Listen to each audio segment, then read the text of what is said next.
Hello and welcome to Mind Shifters Radio. I'm Tim Hayes. I'm your host for the first hour. And today is Thursday, September 11th, 2025. As always, we're grateful to everyone who's joining us here today, whether you're listening live or through the archives, as we spend another couple of hours teaching and supporting people in using some of the most powerful, effective, efficient, and accessible tools I've ever encountered. These tools are available absolutely free through the tireless efforts of Dr. Michael and Jeanie Ryce on the website at whyagain.org. If you go to that website and click on the two words that say Start Here in the upper left-hand corner, it will take you to a page where you can download and read Chapter 24 of Dr. Michael Ryce's book. That book is titled, Why Is This Happening to Me Again? And that particular chapter of the book contains a narrative description and explanation of the primary tool in this work.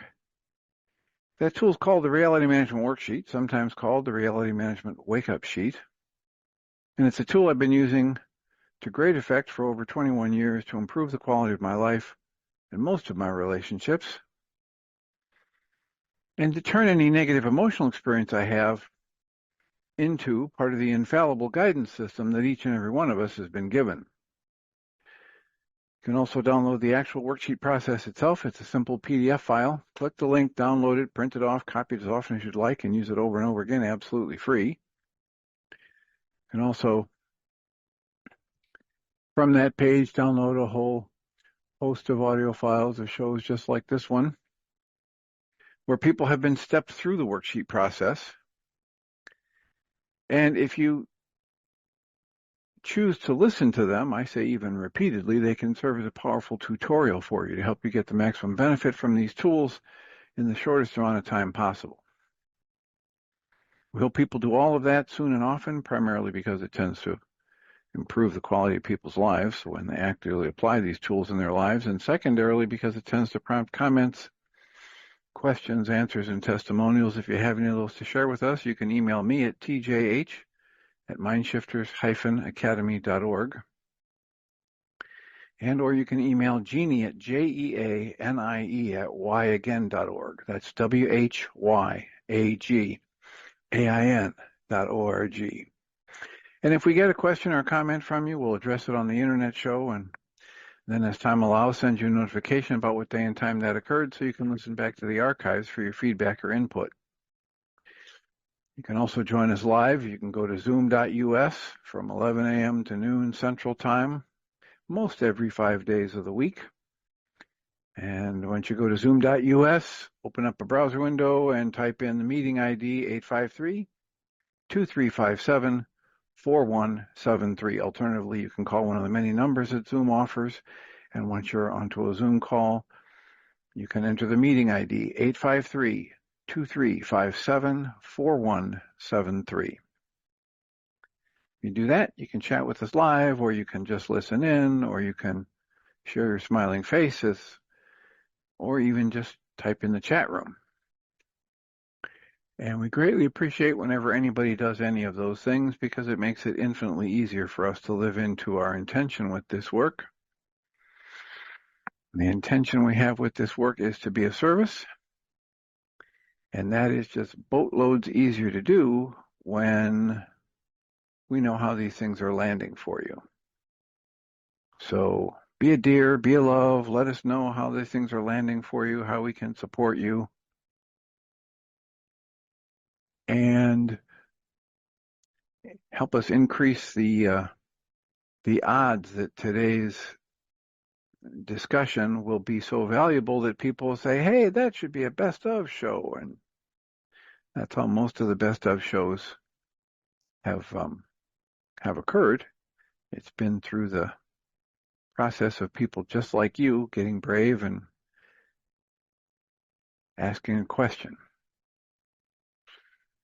So, okay, Dr. Tim. Okay, Susan Bingham. Before I lose my courage, that Elizabeth Gilbert. Gilbert. I've already lost my brain. podcast was It it it it it fantastic. it, it did something big to you, huh? It did. Well, I'm a lot like her. I haven't been as, what's the word? I wouldn't say brave, maybe, or stupid. I haven't, uh, I haven't sent my life into the kind of upheaval she was willing to go through to be with who she considered the love of her life. Well, just think about this when you're talking about that and her love of her life, etc. Yeah, I believe the point of her giving these talks in this book is that she's recognized that it wasn't love at all. That was addiction. yeah, right. Oh, Well, okay. and I just want to be clear because there's a lot of, right. it's such a love story. No, it's an addiction story. Yeah. Well, that's the lines are very muddy because I went back in my, I've been writing my memoirs and I thought, I know when I became a love addict when I was 4, if not before, but it's chronicled when I was 4. And I have 3 little paragraphs here that shows that at age 4, I did that. So I want to read them. All Is that right. okay? Yep. When I am 4, it's in the present tense. My mother invites Barbara Bullens, an old friend, to visit us at our cottage in Sandwich, Cape Cod. Barb is 40 years old and single. She teaches little children in a school. One afternoon, Barb takes me with her to the edge of the ocean, sits me down right next to her, and makes a tiny skirt for one of my dolls. Barb is tall and big, very feminine. She has a bathing suit on and a sweater over her shoulders, and she has heavy, smooth, white, pale thighs. We sit close together, and I see that on her right thigh, and I was on her right, is a bruise about the size of a silver dollar. A painful tenderness rises in me to comfort and heal the bruise. I look at my pudgy little brown hand. Could I put my hand on her thigh?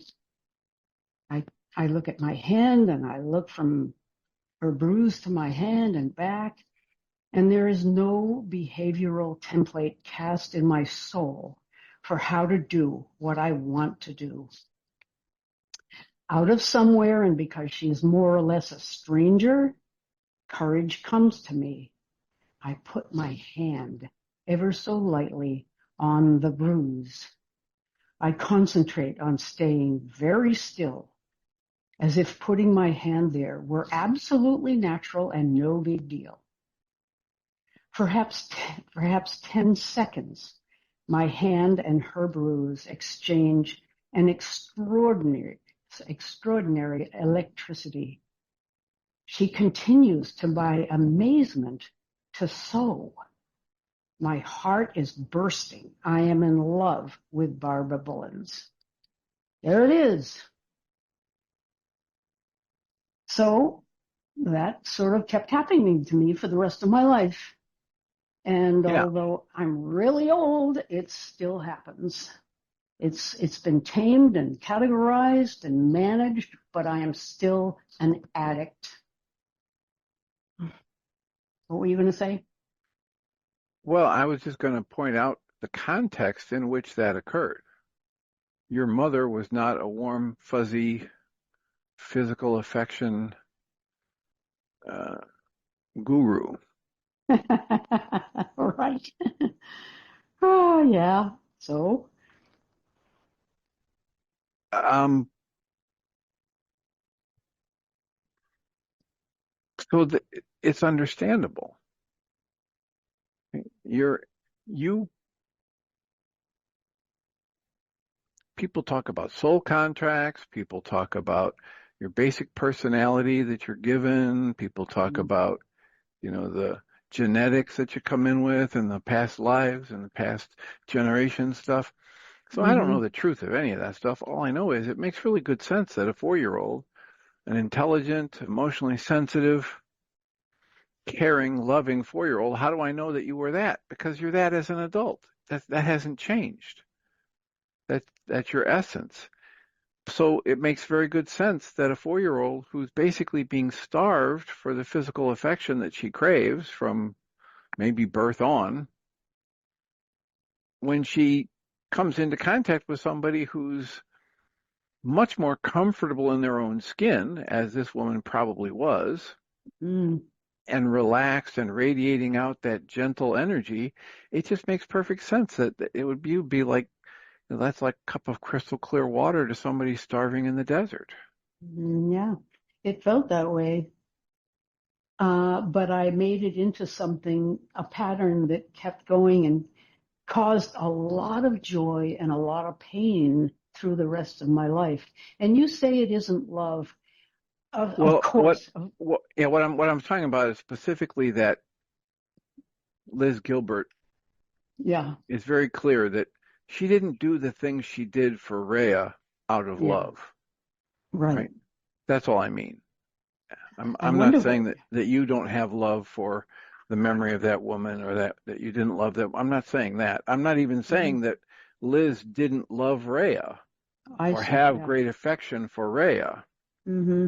I'm just saying that we don't want to put either Liz or Rhea or their relationship up on a pedestal.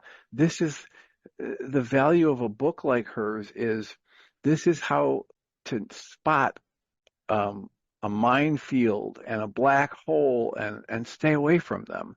This is Yeah. not a how-to. Hmm. This is a memoir about, oh boy, were we wrong, right? Were we missing the boat? Yeah. Well, I'm trying to sort out where the line is drawn between being in trouble and having a good relationship. I don't want to throw out everything, but I do want to, as Jung says, bring all the motives, or you were saying, bring all the darker stuff, bring all the motives out into the open. I think that's a great idea. They are absolutely, they're endless though. I mean, as soon as I think I'm doing something from a pure motive, there's always another layer underneath that isn't so pure. So I don't think that's anything we could. All we can do is keep bringing it forth, breathing, and choosing and intending to treat other people with respect, particularly the ones who are our triggers or who we might not like or something like that. That's an ongoing effort for anybody. But I just loved Elizabeth Gilbert's, and she's about my daughter's age. She's 1 year older than my daughter, and I'm thinking, wow, she produced this beautiful Eat, Pray, Love book, and then went to another aspect of her life and brought that out, uh, and she's definitely still living, so she's going to have more stories to tell, more paths to take. When she says put God first, self second, and other people third, good luck with that. I hope she's really able to maintain that. That's a good intention, but I can't imagine being able to do that consistently. Anyway, that's just thanks for that podcast. Just mind blowing. Yeah, it's really intense, both of them. The one that came out on Monday and the one that came out today. Maybe it came out on Tuesday and today. Oh, there's another And one? just, well, that's the second half. Oh, I see. I don't know Yeah. which one you listened to. I mean, if you listened this morning, you might have gotten the second half. It sounds like from the things you're saying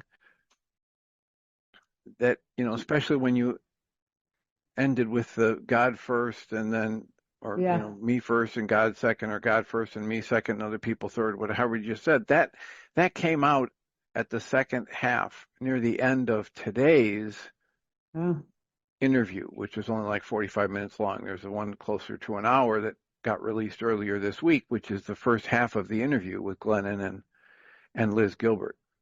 oh yeah. Glennon wasn't in it. It was Oprah. Oh, you listened to an Oprah interview with her. Yeah. Excellent. Okay. You're probably getting all the same stuff. Yeah. I Okay. haven't I haven't made the time yet to listen to the Oprah interview. Somebody sent it to me. Well, one reason I have backed off participating in the radio show, there are two reasons. One of them is lots of people are stepping up, doing great work.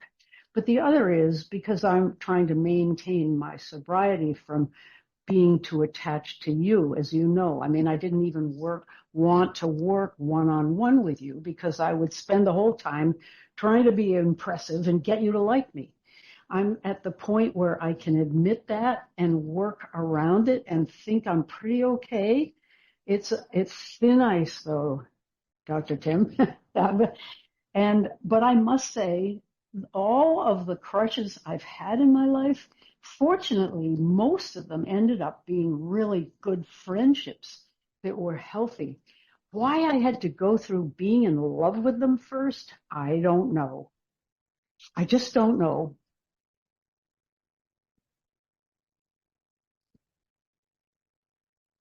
Well, I would just say in response to that, that it's happening both ways, that you're falling in love and that you're turning it into good friends because of the gifts you have that you're using. And the tools are The helping. gifts, right? Gifts and tools, right? If you want to separate them out, I consider the tools a gift as well. Oh But yeah, there's totally. other gifts that people like you and I have, or any other people that stick around this work and start using the tools. Those other gifts include, willingness, perseverance, um, willingness is huge, right? And the Yeah, perseverance, because most of us understand, I don't get my life transformed by one or two worksheets, generally speaking. There right. might be one or two in the batch of hundreds or thousands that I do that seem life changing. And yet Hmm. I would never have gotten down there to that material if I hadn't been doing these other worksheets to make. The image in my mind is tilling the soil, right? Yeah. And tilling it deep enough. I just flashed on a Guy Finley talk he has about this family that was moving out west, and they had their covered wagon and their family in tow, and he sees an area he wants to land there, and so he homesteads, and because his neighbor where he's homesteading has some really beautiful crops, so he Mm. goes through the process and has the first season in planting and gets nowhere, nothing. It's like nothing grows on his land, and he goes to his neighbor and asks, what's the deal here? You have these gorgeous crops. And the neighbor said, well, I'm assuming that you knew how to, plant at the proper depth for this crop. And the guy says, yeah, I know that. But he says, but he probably didn't understand how to prepare the soil or till the soil on this property to the proper depth, because just below that topsoil that seems so soft and yielding for your seeds, there's a hard pack level of clay. And so there's no place for the roots to grow unless you really dig in deep, right? You got to get Mm. through the hard stuff, the thick, heavy stuff. Mm. And that's just for all of us, right? Even people who have spent hundreds of thousands of dollars and traveled to find gurus and spent years working at it, some of those people never break the surface Mm. because why? Why would that happen? How would they never break the surface? Well, because either they can't generate the amount of honesty they need, or the level of humility they need, or the level of willingness that they need to see what they need to see about themselves. That's one category that might prevent people. Another one is I might be doing it for all the wrong reasons, right? I might be getting on the internet show because I want to be bold and famous, and I want to be um, the next, Dr. Phil 2.0, right? And better than ever. All right. And if I'm doing any of this for those purposes, I'm going to get different results, right? The motivations and the tools I use to achieve a result are going to be just like the result I get. But it's always an alloy, Dr. Tim. Always what? An alloy. I'm on the internet show for all kinds of reasons. Right. That's absolutely right. And that's perfectly okay. I was just trying to say, when we want to ask, gee, how could this person have spent all this money, traveled the globe, written a book like Eat, Pray, Love, been loved by millions of people, hung around with some of the greatest spiritual teachers and gurus on the planet, and then end up in a relationship like this? How in the heck does that happen? Yeah. Well, she comes out and says, because I was doing it driven by these motives from the addiction, not Yeah. from connection to myself and connection to my source and, willingness to see that each individual I meet is on their own path and they don't need me to save them. I mean, that was a big part of the message of the book, is that she finally came to realize that Rhea didn't need saving, and Liz doesn't need saving, and nobody she meets needs saving. And that's like waking up and realizing you're on a different planet than you thought you were on. Because Yeah. she thought, her worldview, her filter was, I've got to save people. That's my value. Mm-hmm. Yeah. Well, I can sure relate to that. When I met Tim Bingham, he was very depressed, a gorgeous, wonderful man, bright and everything, but he was depressed. And my first impetus was, I want to help. I want to heal this guy, and I'm going to love him so much that he'll be healed. Well, you don't have to stick around long to find out that that doesn't work. And luckily, there was enough matching bags of garbage and healthy tissue between us that we could find our way back to each other, even though Over and over and over again. right, over and over. Yep. Yeah. Yeah, and Well, it's amazing that you did that without even having the tools that you have now. oh, Just amazing. I had a good brain. Yeah, I yeah, you had, were fortunate. well, I was figuring it out though, Tim. It wasn't out of my heart. There was a point where another man I was touring with asked me to marry him. He was a married man. I thought I was safe. I thought we both were safe. We were both married. Wow, naive. Here we're performing, all over the place.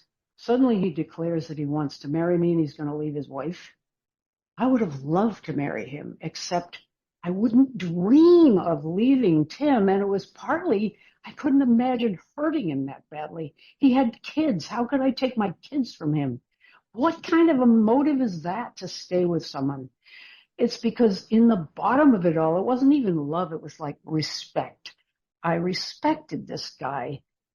He was worth not doing that to. But I had to do that out of my brain until I came around with the rest of me. And it took the other guy moving away, thank goodness. Proximity is a terrific Stimulant. I know, whatever it is. He moved Stimulant. away. He got out of there, and he was, he very shortly hitched up with another woman because I knew that about him too. I knew that he had a roving eye. And here I was, a wife with a roving eye, but I could recognize one when I saw him. And I knew I'd become the wife, and then he'd want to find somebody else. God, Tim, my life has been a mess, and yet it looks good from the outside. How long have you been married? For 55 years. Wow, how did you do that? And I say, We want you to write a book on marriage. don't do what I did. It's a total miracle. Yeah. All right. Well, I better relinquish the mic to other listeners. But thanks for listening, and thanks so much for that amazing podcast. You're welcome. Which, and deserving. yeah. I just want to say, you've mentioned this, attraction or fascination or crushing on me or wanting to put me on a pedestal or whatever. And I acknowledge you for being aware of that and doing your work on it. And you're the only one that can tell how much participation in the show is good for you. Mm-hmm. And I encourage you to use that and that alone Yeah. as your determiner, not, well, will this be helpful to somebody else? Or, you know, will Dr. Tim be disappointed in me? Or will Michael be disappointed? Just do what's best for you, because as you take care of that consciousness that you're given, that little creative hose, that hose of the creative energy, wherever you point it, you're going to create more of what you focus it on it. That's a gift. That's a sacrosanct gift. Your life, yourself, if you're part of a creation, you have every bit as much value as anybody who's ever taken form.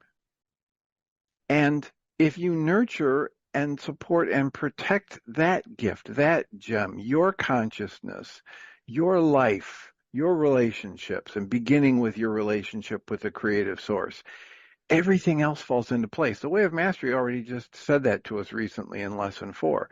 The only relationship you really need to have any focus on is your relationship with your source, because everything else will flow from that. And if you're in relationship with source, you'll be relating to everyone around you the way their source relates to them. Mm-hmm. I don't think you can get better than that. You can't, and I've felt that, and I've had stretches of time when I've that way. But to what Elizabeth Gilbert. Gilbert is doing is she initially, I think, just decided with her brain, decided to put God first. And that's what I'm doing. I'm deciding I don't have that kind of connection with God that I think I have found, false though it might be, with certain trigger people. Those are high voltage, endorphin gushing relationships, and I think I'm connected. It's just a mirage, but it's compelling. Well, some aspects of it might be a mirage, but yet those people are sparks of the one mind. They are gifts from your source. They are part of the source that you want to stay connected to. So when you're getting that, buzz, that, that could be that you're tapping into some of that energy of desire that lesson 4 wants us to, take a look at. And all that's happening at the times when it goes awry is that your ego gets in the way or your woundedness gets in the way. But it doesn't mean that it decreases the value of the relationship you have with that other person. That's a good thought. That's a good thought. Yeah. Thanks. Good. And anyone you see is also just a spark of the one mind, and also just trying to get it right and sort things out. Yeah, I know. Anybody that you see. Yeah. Including those people that you might end up having a crush on. So if you can let that in, then you don't start throwing the baby out with the bathwater. I don't intend to throw them out. That's one of the problems. I can't throw them out. Yeah. Well, but that's the thing is that, it's not like you need to attack them either. And it may or may not be that you need to decrease the amount of time you spend in interaction with them. But I'm just trying to say, please watch how you take some of these thoughts and then just start labeling, everything as good and bad. It's all here. It can all be grist for the mill. It can all be the seed and the fertilizer and the soil for the growth that I need to do to get to my next level. I don't need to judge it negatively. Yeah. Good. All right. So Cammie has her hand up. Cammie, do you want to unmute and contribute? It's not directly to what Susan was saying, but you did talk about the sensitivity, and I didn't get the opportunity to talk when you were talking about, I don't know, in the last few days, about doing too much. And I've been noticing that thought has been on my mind for a couple weeks at least, because I've been doing 2 hours of radio shows, the groups, the codependence to interdependence group. And it just, the reason why I brought up it's just been, I have been like in a constant healing crisis since March.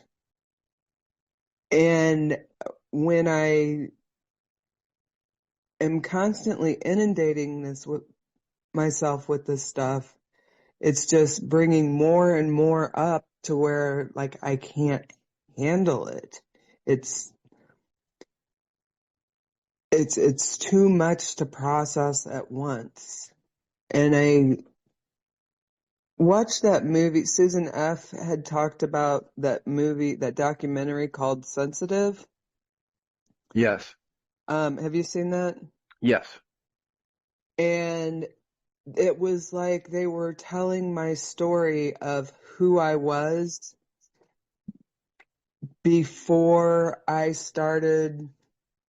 found alcohol, so I could try to be like everybody else. Because of, and then I was in Ingrid Clayton's video where she was talking about that chronic invalidation. I know this is all over the place, but I was just wondering if you guys could help me make some sense of it. Well, the first thing I'll say is, let me just bring you back to your initial point. If you're doing 24 hours a day, 7 days a week, spiritual growth work in your head, I mean, that's what you think you're doing. All the great spiritual traditions that I've ever encountered would probably say, you know what, you're not really doing spiritual work. You're doing busy work. I think I had asked about that in the show actually about a month ago, like that I was using it, like I was addicted to it, trying to process all this stuff. Yeah. And so what about, like Dale Allen Hoffman has this thing he says, when people say, hey, I want to take my work to the next level, he says, okay, go into your bedroom, turn out the light, and just sit there for 2 hours. No meditation, no mantras, no incense, no music, no devices. Just sit there alone, awake for 2 hours in the absolute dark and watch what comes up, make notes about it, and come back and talk to me about it. Well, if I'm doing, 24 hours a day, 7 days a week, I'm spiritual growth stuff, there's nothing else in my life. And I don't slow down and I don't receive, yeah. My take on it is I receive my best guidance when I take a breath and soften, when I practice asking to be shown, when I go into this passive, or some would call it the active passive observer state. So I'm actively observing, but I know I'm not going to be acting right now. I'm not going to be acting unless something deeply moves through me with an impulse to act. And I'm going to trust that that's, from like an answer to my request to be shown what's mine to do here. And you're the only one that can decide. And what you're saying is, it feels like you're getting burned out. You're getting overwhelmed. It's too much. You're using words like that. Correct? Yeah, yes, it is. I've caught myself a couple times in the last week or so just saying, screw this. And I know that's not the answer.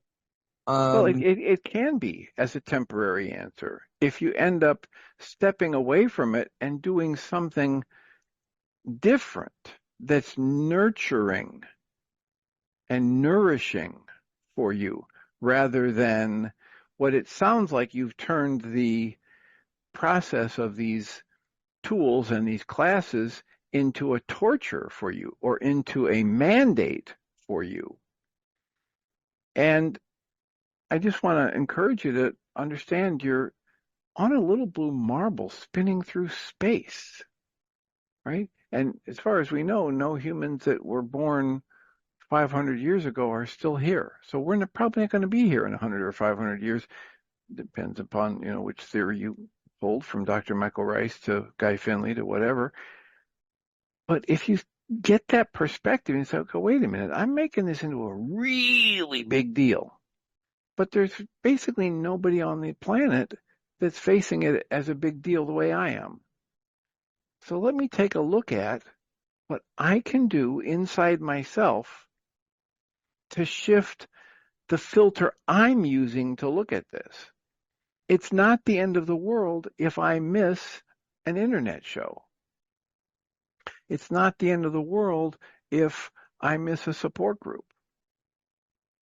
Now, I understand, especially in the beginning of some processes, that it's commitment and follow through and consistency are critical.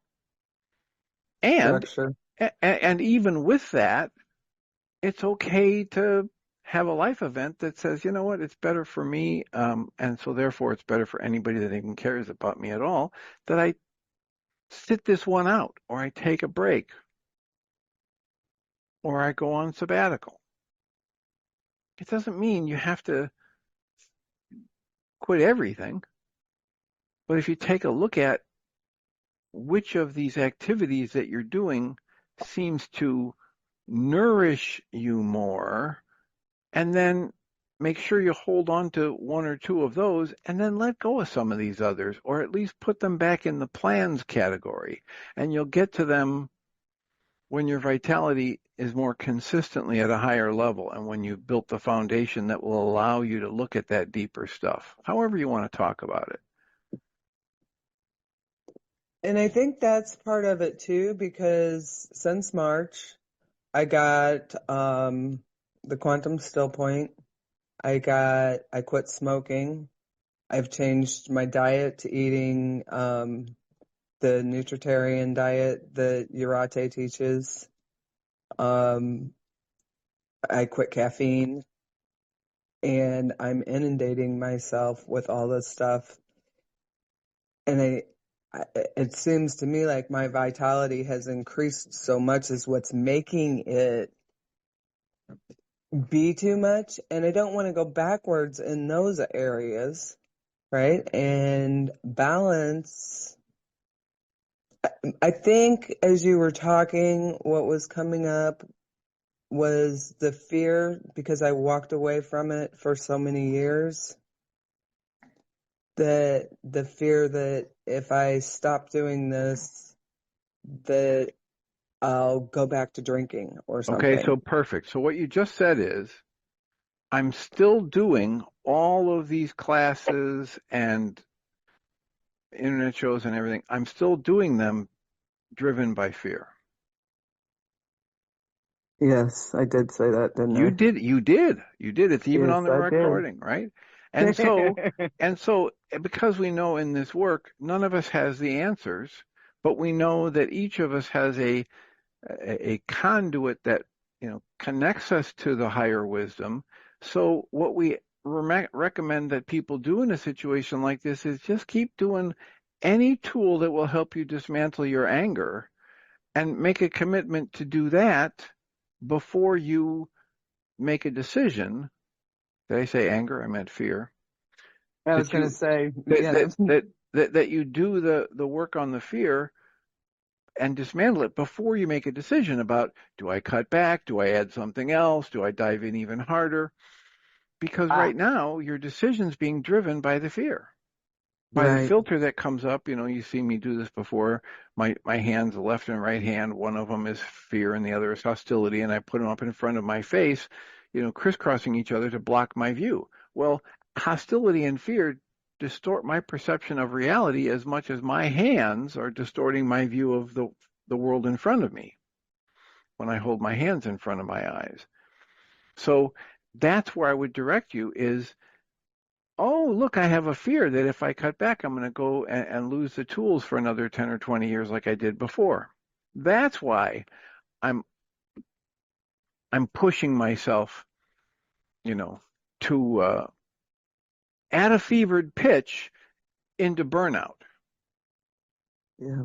Okay, well then that's the answer to that's easy. Let me do some worksheets or tapping or journaling or mind shifters on the fear and dismantle the fear and then decide, do I increase, stay the same, or decrease my time investment in these tools for right now?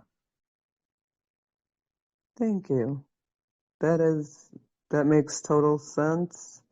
Because I've just noticed the last few weeks I've been spiraling to a place where I haven't had cravings to drink or smoke cigarettes or anything like that for cigarettes since I quit in March, but I'm almost 3 years sober.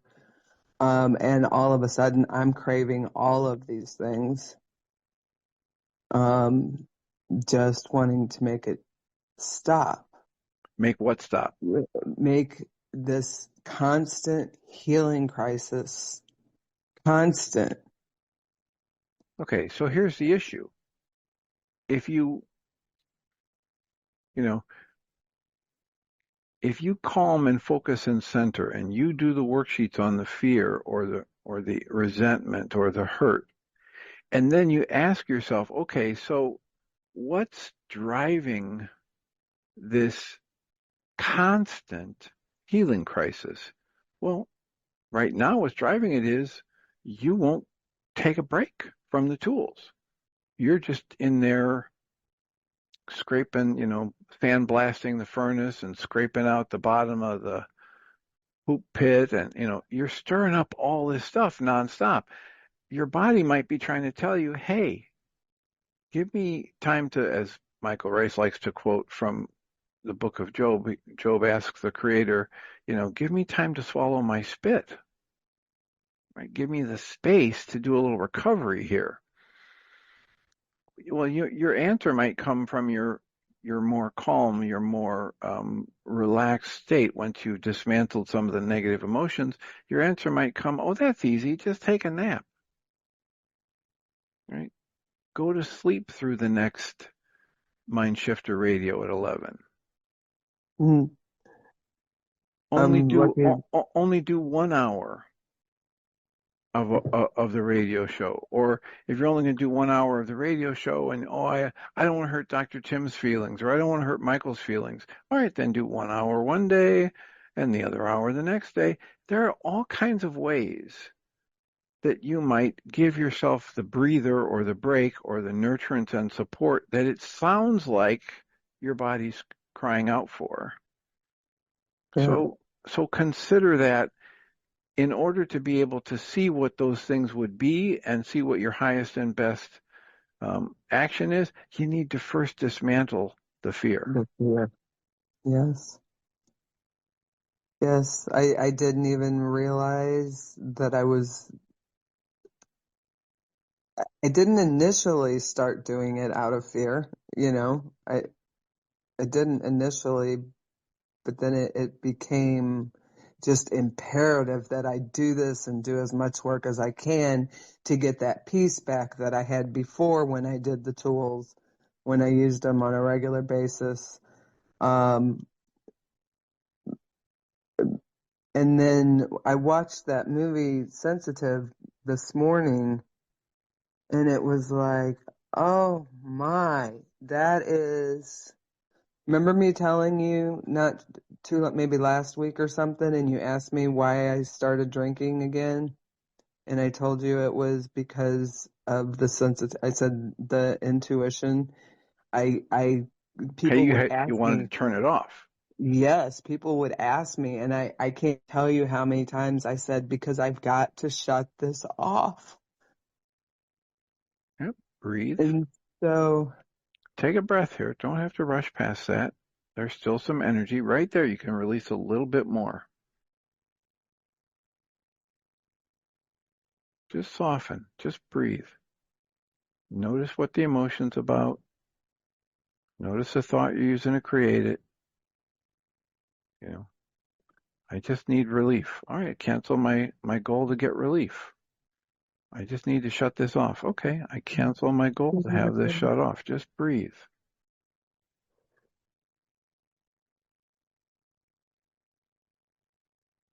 And then just notice what thoughts come up. Oh, but then I won't be ...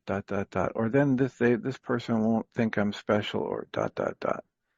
Or, this is a thought I've had recently about this: as this community and its vitality increases and the number of people and new people come in, I think from time to time about how some people come into a thing like this and then they let the camaraderie be the primary purpose they're here. And then they're afraid to stop or to say no to something because all my other friends are doing it and I don't want to be left out. And that's not a real healthy motivation for doing any good spiritual work.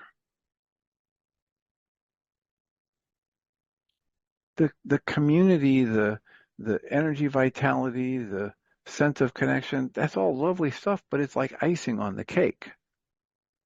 It's not the source or the core reason to be doing stuff like this. And it's not the motivation that you need to be able to reap the real benefit from the use of these tools. Because even then, way too much of your mind energy is focused on the people around you. And what are they going to think? And, who's talking to who behind the scenes? And am I on good terms with this person? And all of that stuff is a distraction from your own personal work.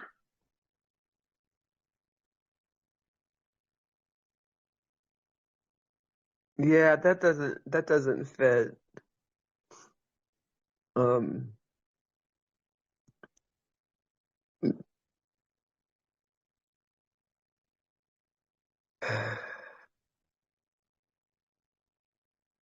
Okay, so what were the it, tears about? When I say um, I want it to stop or I want it to be over, and you cancel the thought, cancel the goal, what do you get? What happens to the tears?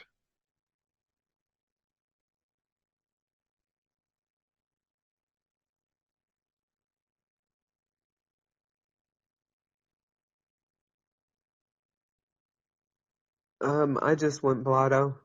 Okay, Um, okay, but you can breathe into it and soften, and maybe if you go back and listen to the replay, you'll catch something that led up to that. But all of a sudden there was tears for you, and I assume some pretty intense emotions, and I was just offering you the chance to slow down and catch it rather than blast past it. what was it that what was I canceling again? You just want it to stop. Oh, cancel my goal for it to stop. Cancel your goal, like the forgiveness pattern says. I cancel my need for anyone or anything to change, including myself. I specifically cancel whatever goal is up for me right now. I cancel my need to be right. All of those words, if they're paired with a relaxing breath, are designed to help me usher myself into a different experience of my mind, of my body, of my breath in that moment. So it's not the words that are so important. It's the experience I can have if I coach myself, if I condition myself to relax while I say I cancel my need to be right, and or I cancel my need for anyone or anything to change. And that's when the shifts start to happen. That's when the things that aren't so logical, but are deeply true for us, start to bubble to the surface. And it might come, as we were talking about in the past few days with Susan F., it might just come up as physical sensations. That's what it is. My whole body is just like been vibrating for months.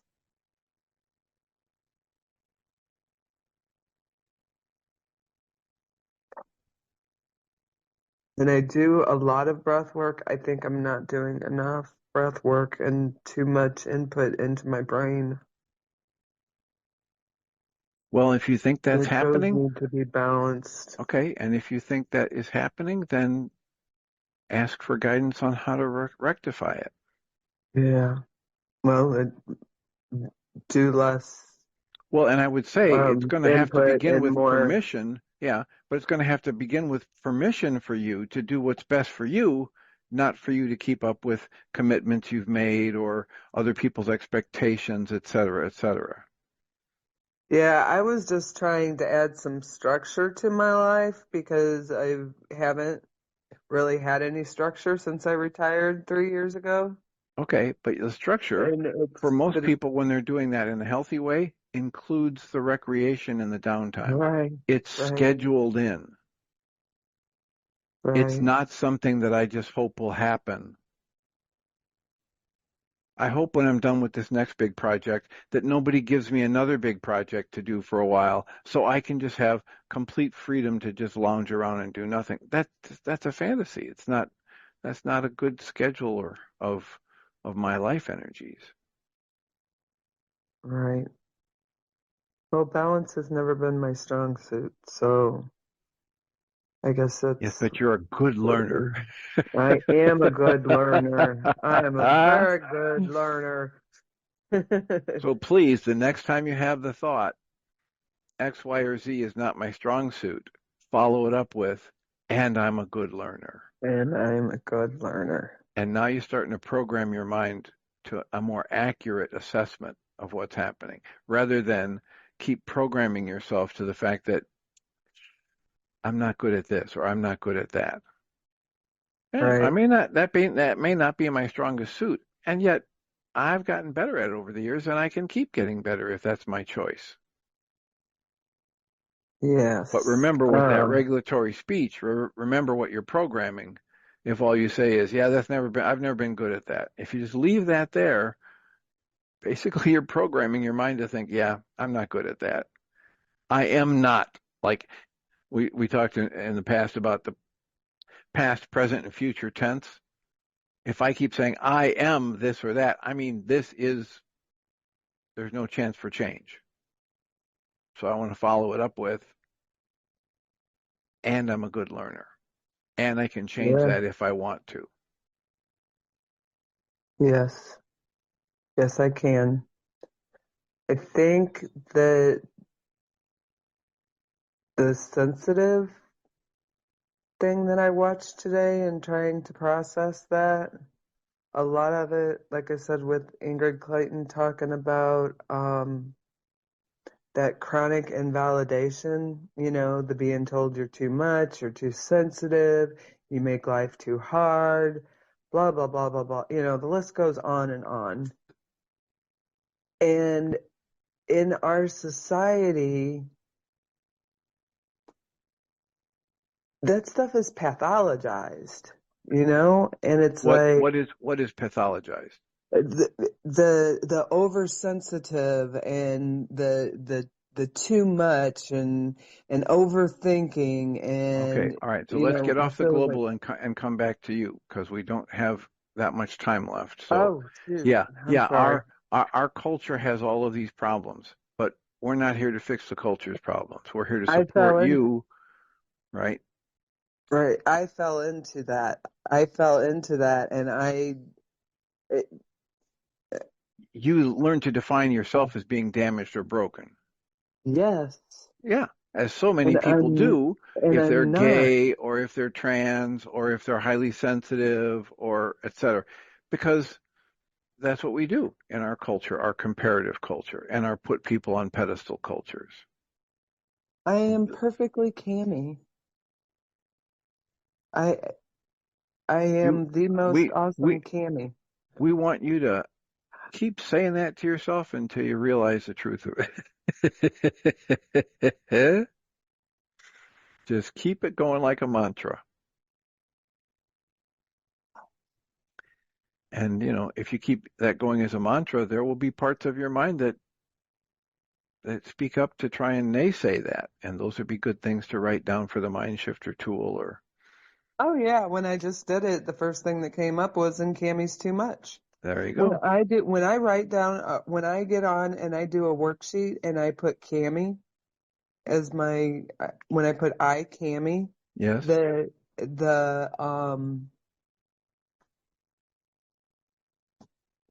I don't want to say hatred, disdain That's a good word. for myself, it rises up right there at the beginning of the worksheet. Just writing my name. I was thinking a couple months ago about changing my name, and it's like, that's not going to help me heal this. You know, it's not going to help me. But that just, That's how strong it is. yeah, that's how strong it is. That just writing my name. Breathe, please. I am. Nice, long, slow exhale. And then again, you can just tune into what are the physical sensations that are coming up right now? Not just the tears themselves, but any place else in your body when you're having a hard time finishing the sentence. And it's all about you write your name, even if you write it on a worksheet, and the urge comes to say, I'm repulsed by that. Cami is too much. This is a damaged, broken person. Just breathe and soften. What else is going on in your body? If you keep the breath going and not try to shut that down or run away from it, being with it. Yeah, that's what I was saying. It's like my whole body is vibrating. It's like not everywhere, but probably 90% of my body, and specifically in my heart area. Okay. Worse than my heart area. And then you can get very clear about that energy and your body and your heart energy, and you can ask it when is the first time it got put into your body, and then start journaling about that. And trust any image that comes up. If it goes back to 4 or 5 or 8 or 12 or 18 years old, go there and see what it has to offer you. Who's there? Who else is there? Where are you? How old are you? And what's happening? And then if it goes to memories like that that are feeding or fueling this personal revulsion at your thoughts about yourself and your own name, then you can do the worksheets on it. But let the breathing and the felt sensations that arise as you breathe and soften, let them guide you instead of the logic. Yeah, that's what I've been trying to do. I've been working more at that the last few weeks. Getting out of the trying to think it to death, trying to figure it out. This morning really hit me hard though, and I found myself back into trying to just put the pieces together. Well, just consider slowing down and softening and being extra gentle to yourself, and ask yourself, what's my motivation for this next class I'm going into, or this next project I want to do, and